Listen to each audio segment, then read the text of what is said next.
Bon matin les élèves, bon jeudi. Alors, aujourd'hui au programme, je te suggère l'évaluation des concepts du thème 5 avec Caméléon. Pas de stress les élèves, c'est de la révision de matière qu'on a déjà vue, même en classe, puis à la maison aussi. Puis ça va me permettre de voir si tu as bien compris, tu as bien acquis la matière. Puis si on se trompe, c'est pas grave, on va y revenir, on a du temps, OK? Donc, amuse-toi, fais-le comme un jeu, OK? Donc, je suis là pour te guider pour chaque numéro. Donc, le numéro 1, sans faire de calcul, détermine si les expressions suivantes sont équivalentes ou non équivalentes. On va faire un retour sur cette notion-là, les expressions équivalentes. On avait la commutativité puis l'associativité. La commutativité, si tu te souviens bien, c'était justement quand on faisait une opération comme ça avec plusieurs nombres. On disait la commutativité, c'est qu'on peut inverser les nombres et ça ne changera pas le résultat. OK? Donc, si je dis 5 plus 2 plus 5 et ou est égal à 5 plus 5 plus 2, est-ce que c'est équivalent? Oui, j'ai simplement inversé les nombres dans les opérations. Ça fonctionne seulement si c'est des additions et des multiplications. Ça ne fonctionne pas avec la soustraction et la division. D'accord? L'associativité, c'est lorsqu'on associe deux nombres pour les calculer, pour qu'on puisse calculer plus rapidement. OK? Donc, toujours dans le numéro 1A, 5 fois 4 fois 2 égale 5 fois 2 fois 4. 5 fois 2, 10. Alors, on peut les associer tout de suite. Puis 10 fois 4, 40. OK? Donc, c'est ça la commutativité. Dans cette expression-ci, 5 fois 4 fois 2 égale 5 fois 2 fois 4. Est-ce que c'est équivalent? Bien sûr que c'est équivalent. On a simplement inversé les nombres et c'est une multiplication. OK? Ça ne fonctionne pas si c'est une soustraction ou une division. Regardez en B. 58 moins 18 égale 18 moins 58. Ah, on a inversé les nombres, Madame Geneviève. Oui, mais ici, c'est une soustraction. Alors, est-ce que c'est équivalent ou non équivalent? C. 15 plus 5 plus 19 égale 20 plus 19. Encore une fois, tu peux utiliser l'associativité. 15 plus 5 égale 20. Plus 19 égale 20 plus 19. OK? D. 18 divisé par 6 égale 6 divisé par 18. Est-ce que c'est une expression équivalente ou non équivalente? E. 25 plus 25 plus 49 égale 50 plus 49. À toi de voir. Numéro 2, on a représente et encercle les fractions équivalentes. Les fractions équivalentes représentent la même quantité d'un tout. Pour comparer des fractions, il faut que les entiers soient pareils. Ça, c'est très important, hein? Soient les mêmes. OK? Donc, je vais te faire des exemples là, pour t'aider à comprendre. Si j'avais un carré comme ça, OK? Maintenant, je divise mon carré en 4. OK? Je fais un autre carré qui est, disons, la même grosseur. Là. OK? Et cette fois-ci, je le divise en 2. Si je colore cette partie-là, est-ce que c'est vrai, et je colore cette partie-là, est-ce que c'est vrai que ce sont des fractions équivalentes? Oui, c'est vrai parce que j'ai colorié la même partie, la même quantité. Donc, même si ici, j'ai en 4, c'est quand même 2 sur 4 que j'ai colorié, et ici, 1 sur 2. Ça n'aurait pas fonctionné. Si, par exemple, j'aurais fait ça. Puis même si tu me dis, j'ai colorié un demi, puis j'ai colorié un demi, ça ne fonctionne pas parce que mon entier n'est pas le même. OK?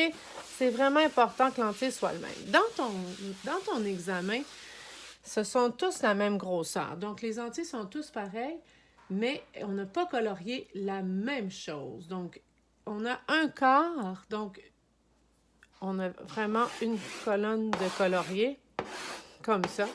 Et il faut que tu trouves parmi les choix ceux qui représentent la même chose, la fraction qui est équivalente, d'accord?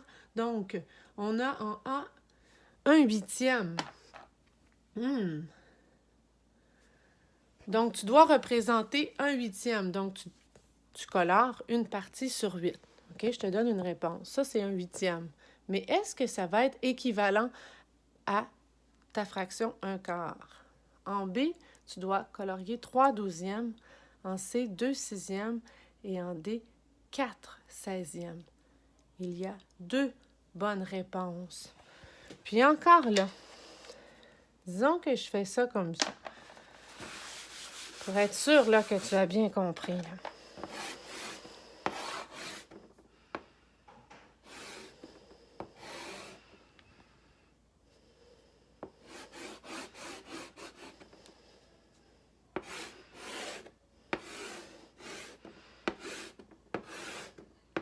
Si je l'ai... Même s'il n'est pas à la même place, est-ce que c'est bon quand même? Oui. Si je fais ça, puis si je fais ça, est-ce que c'est bon quand même? Oui. OK? En 3, les élèves, tu dois représenter et écrire 3 fractions équivalentes à 1/5. Donc, tu as un bâtonnet, une colonne sur 5 de colorier. Tu dois faire la même chose pour le 3A, B et C, c'est-à-dire que tu dois colorier la partie équivalente. Puis là, je vais te montrer ici. Donc,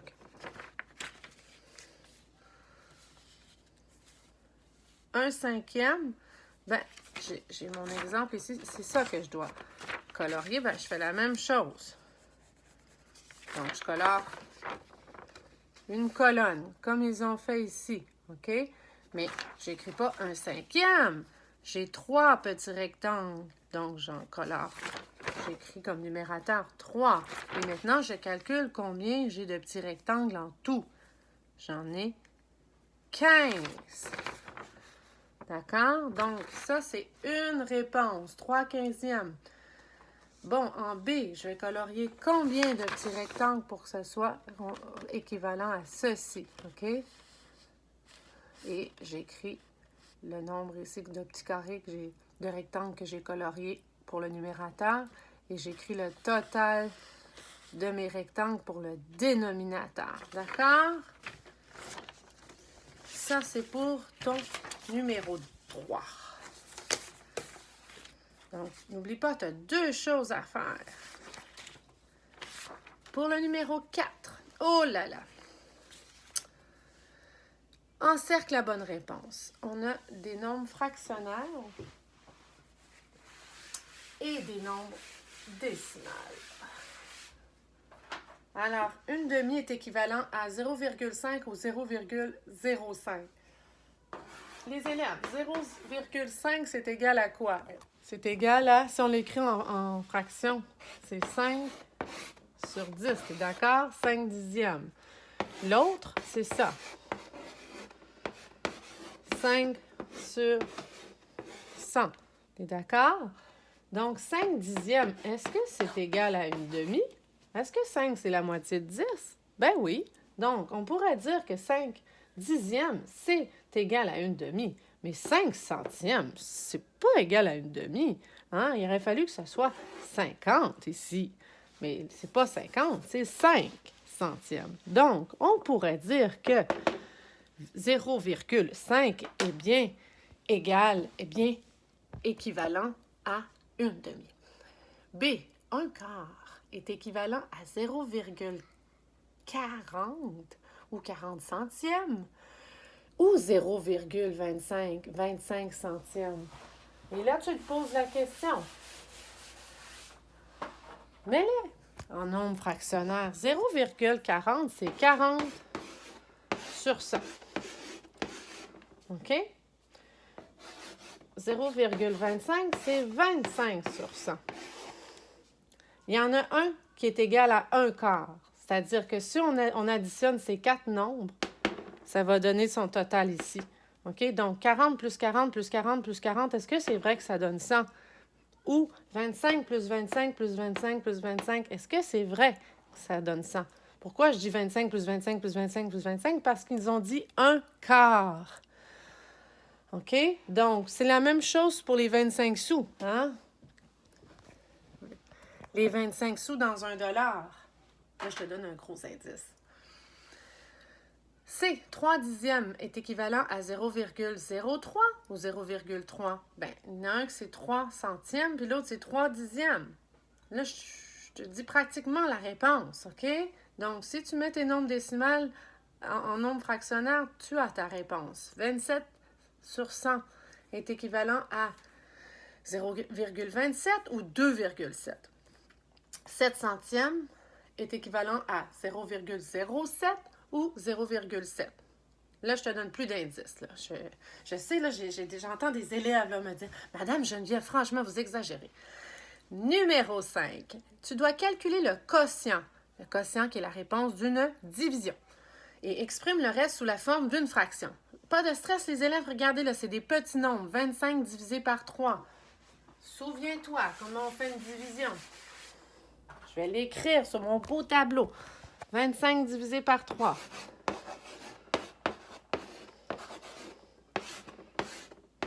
Je me fais 3 colonnes. J'ai pas assez de dizaines pour en mettre dans mes 3 colonnes. Donc, je mets mes dizaines avec mes unités. OK? Qui fait 25 unités que je vais placer en 3 colonnes. 1, 2, 3, 4, 5, 6, 7, 8, 9, 10, 11, 12, 13, 14, 15, 16, 17, 18, 19, 20, 21, 22, 23, 24. Oh, il va m'en rester un. Ça, c'est mon reste, hein, les élèves? Donc, normalement, quand on avait appris les divisions, on disait reste avec le petit R. Mais cette fois-ci, la deuxième fois qu'on a fait les divisions, on a appris avec la forme fractionnaire. Donc, 25 divisé par 3. Réponse, tu calcules. 1, 2, 3, 4, 5, 6, 7, 8. Donc, j'écrirai 8 ici. Puis là, après ça, combien il me reste? Il me reste 1. Et là, je ne veux pas l'écrire. Je mets ma ligne pour faire ma fraction. Je regarde ici pour trouver mon dénominateur. Je l'écris ici. Donc, j'aurai ma réponse, OK? Mais là, je ne vais pas l'écrire. Il faut que tu le fasses, OK? Ensuite, en B, tu as 44 divisé par 6. Donc, même chose, tu n'as pas assez de dizaines pour en mettre en 6 colonnes. Donc, tu mets tes dizaines avec tes unités pour 44 unités que tu vas séparer en 6. Tu vas avoir un reste. Donc, ton dénominateur sera 6. Puis là, le numérateur, il faut quand même que tu le trouves. Et en C, même chose, 62 divisé par 5. Cette fois-ci, tu as assez de dizaines pour en mettre dans 5 colonnes. Il va t'en rester une que tu vas placer avec tes 2 unités, que tu vas replacer dans tes colonnes. Puis là, tu vas avoir un reste sur 5, OK? Même chose pour D, 69 divisé par 4. Encore une fois, tu peux placer tes dizaines. Tu as 6 dizaines dans 69. Tu as 4 colonnes, donc il va t'en rester 2 que tu vas transformer en unités avec tes autres unités. Donc, il va te rester 29 unités que tu vas replacer dans tes 4 colonnes. Puis, tu vas avoir un reste encore une fois. Je pense que ça devrait bien aller. Puis, si encore tu es comme bloqué là-dessus, ben tu me dis, Madame Geneviève, j'ai encore de la misère, puis on peut s'appeler, puis je vais t'aider, OK? Numéro 6. Les nombres en ordre croissant, mais avec une décimale. Comme je t'expliquais, ces nombres-là... D'abord, il faut que tu saches c'est quoi l'ordre croissant, hein? Tu t'en souviens? Tu as 375,8, 374,9, 375,7, 357,9, 376,1. OK? Et puis là, comme je te disais, pour l'instant, on ne regarde pas la décimale. On a 375, 374, 375, 357 et 376. Il y en a un qui est vraiment plus petit que les autres. Oh! Donc, tu écris le nombre. Ensuite, tu peux aller avec les autres. Puis ici, comme par exemple, tu as 375 et 375, il y en a 2. Mais là, il faut que tu regardes la décimale, lequel est plus petit ou plus grand, là, selon croissant ou décroissant. OK? Ensuite, tu dois placer les nombres par ordre décroissant. Donc, 1007 et 7 dixièmes, 1008 et 1 dixième, etc. Donc, tu les places en ordre décroissant. Je pense que ça va aller pour ça. numéro 7. Ah, les fameux nombres arrondis. Ça, je sais qu'il y en a qui ont un petit peu de difficulté avec ça. Je vais prendre un nombre qui est différent. OK? De 486,8. Disons que je prendrais 467,9.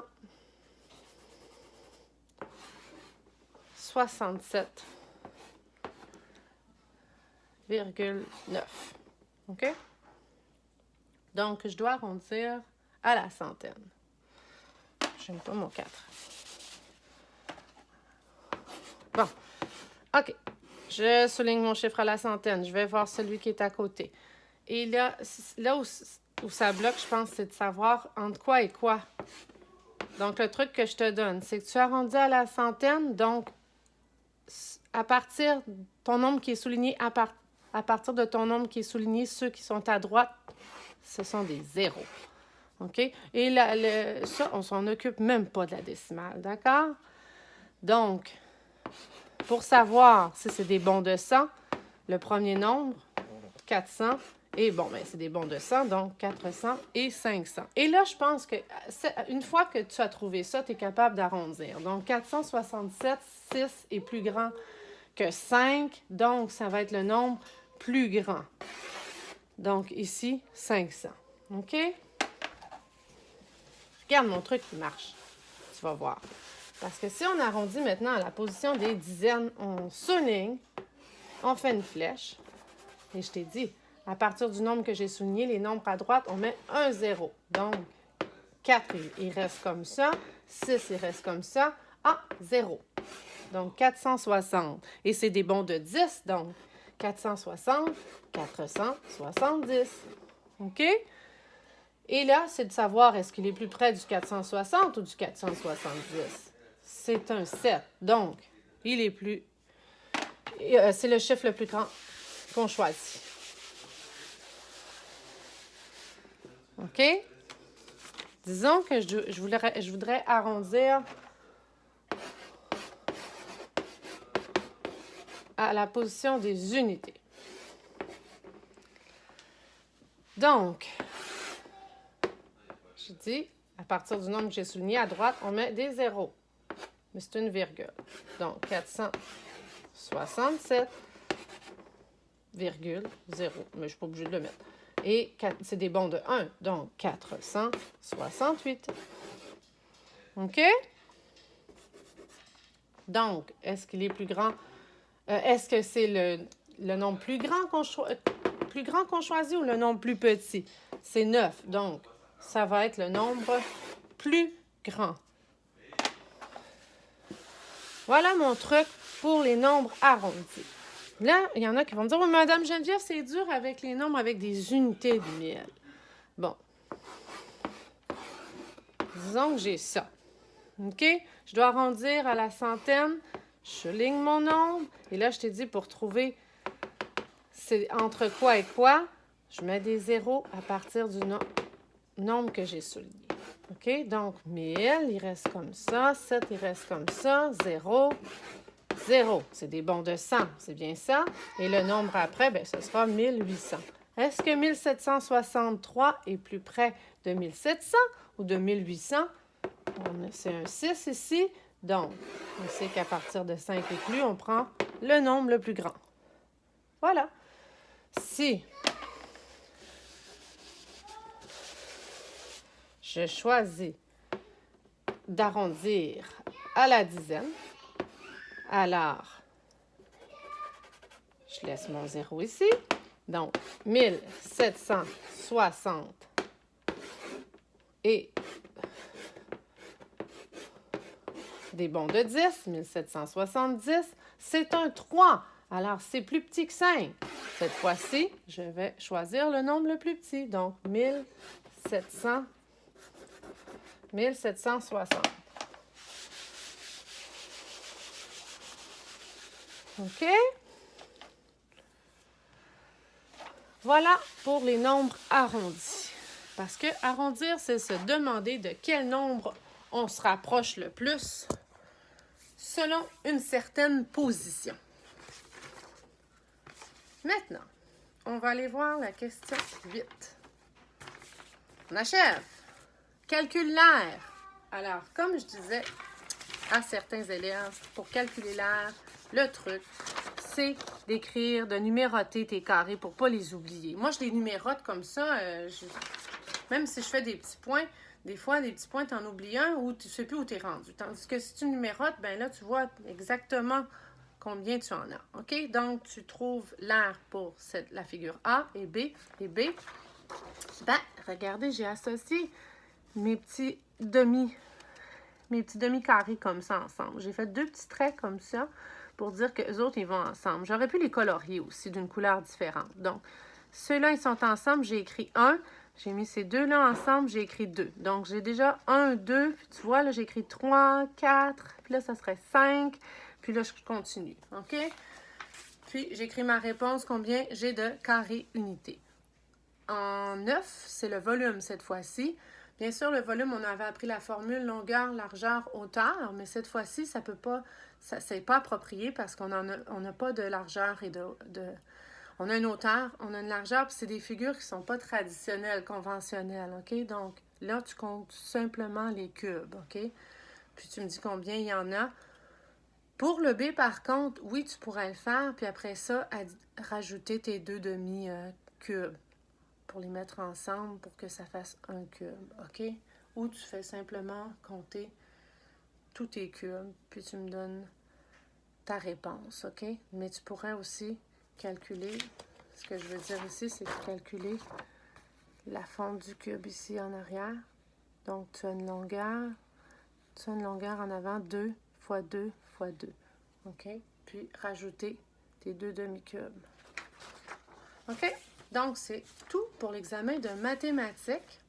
Puis, je vais t'envoyer le corrigé. Puis, tu peux même calculer ta note. Mais moi, ça ne m'importe pas, là. Je ne veux pas vraiment connaître la note. L'important pour moi, c'est de voir si tu as bien compris la matière, OK? Puis, si tu as de la difficulté, tu es mal pris un numéro, tu peux m'appeler, tu peux communiquer avec moi, OK? Puis, on peut se faire un petit zoom pour revenir là-dessus. Donc, c'est ça qui est au programme aujourd'hui. Si tu as commencé un roman, fais tes résumés puis envoie-les-moi aussi, OK? Puis demain, on pourra s'en reparler aussi parce que demain, on a une dictée Zoom. Alors, on pourra se parler de nos livres qu'on a trouvés. J'avais même pensé à faire un petit club de lecture pour qu'on discute des livres qu'on est en train de lire en ce moment. Comme ça, on peut noter les titres. Puis plus tard, bien, aller les chercher à la bibliothèque ou à la librairie. On peut les commander aussi. Même des livres numériques aussi. Hein? Je vous ai donné des choix de livres. Il y a tout plein de façons de trouver des romans. C'est important. Puis, c'est une suggestion, par exemple. Donc, c'est tout ce qu'il y a au programme aujourd'hui. Ton évaluation de maths, ton roman à lire. Tu m'envoies tes résumés de chapitres si tu veux. Je te souhaite une belle journée, un beau jeudi. Puis, on se voit demain pour la dictée sur Zoom. Bye bye, les élèves!